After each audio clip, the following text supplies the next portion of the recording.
SNP launched their election manifesto. If you can call it a manifesto, it was the usual SNP tripe that come out of John Swinney's mouth when he launched their manifesto this morning. John Swinney looked like a undertaker in that suit he wears.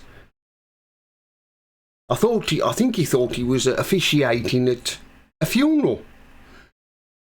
But let's get to brass tacks, shall we, and talk about what was in the SNP's manifesto. Well, usual claptrap, independence, and they want to rejoin the EU. That's the two obsessions they have. Well, the first thing I've got to say about that is I don't think the SNP will be around at the next election, after this election, to see independence, because I expect them to be, everybody's expecting them to be almost wiped out. Let's hope they are, because the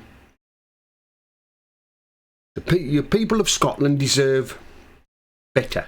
But then again, looking at the state of the other parties, Labour, the Conservatives and the Greens, and the other Alban party led by Salmond, who is an ex-SNP leader,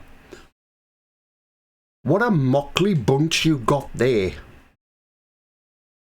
And of course they want to rejoin the EU. If they did become independent, they've got a lot of work to do to rejoin the EU. It's going to be a long, hard road. They won't rejoin overnight. They'll have a lot of negotiating to do.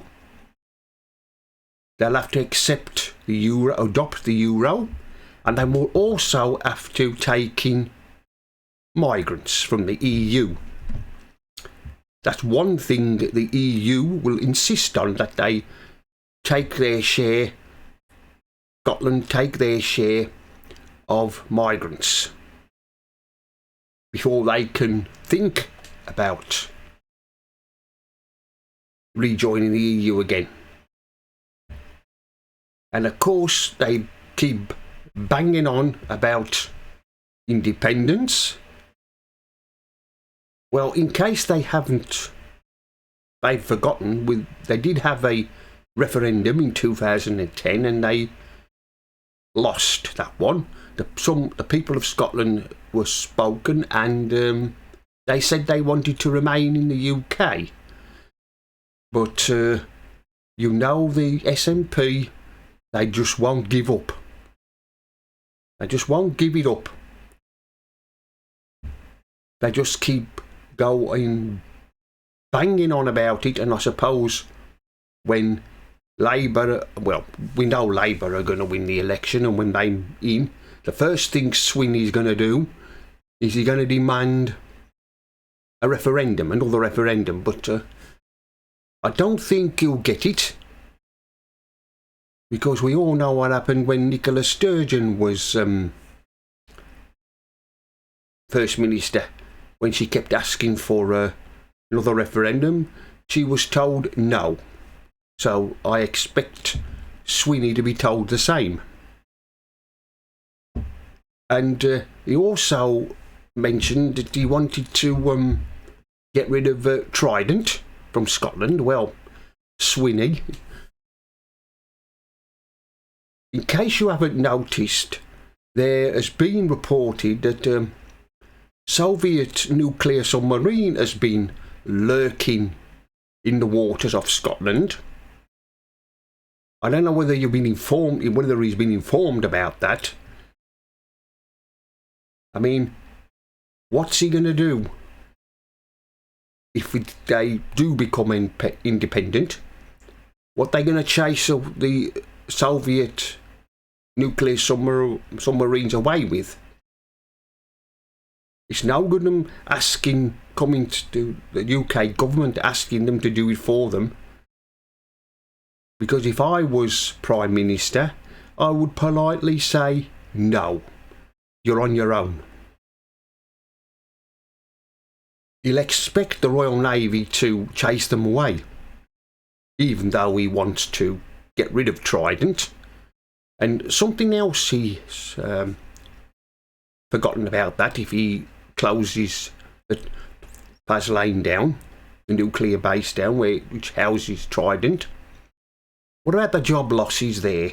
What's he going to do once he does close it? It's closed down and people lose their jobs. What's his excuse going to be?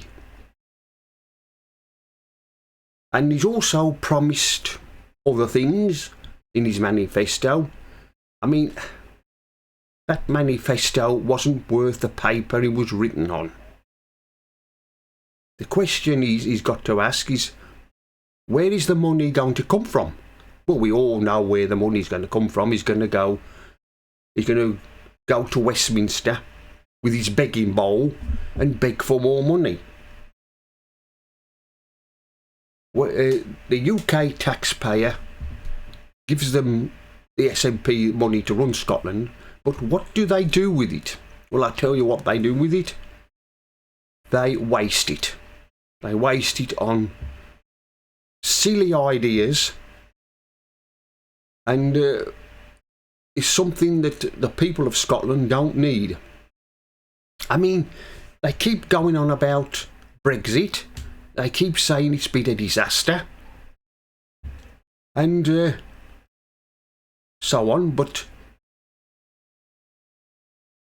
he also says that Scotland, well, like Sturgeon, she said the same, that Scotland were dragged out of the EU against their will. Well, you wasn't dragged out of the EU against your will.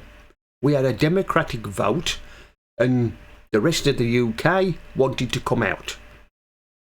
But of course, they've got he stands there and says, democracy will be respected. Well, respect works both ways, Swinny. It also works both ways. You should respect everybody else's right to leave the EU. And what about the rest of the Scottish people who voted to leave the EU? I dare say some of them did. Are you going to respect their wishes? Well, anyway, that's the end of this video.